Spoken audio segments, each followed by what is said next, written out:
to 30 seconds. Nakuha niyo yung concept? 5 to 6 minutes na gagawin. May phosphagen system yung TP, ATP. Pero 1 to 30 seconds lang siya magagamit. Kung baga pa, gumawa ka ng ano dyan, magluto ka ng pagkain dyan, 5 to 6 minutes. Tapos kakainin mo lang siya ng 1 to 30 seconds. Ganun po yung trabaho niya sa loob ng katawan niya.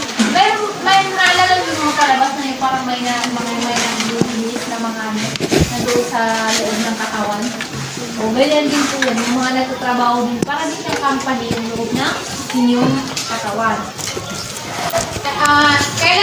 Kailan ito siya nagagamit?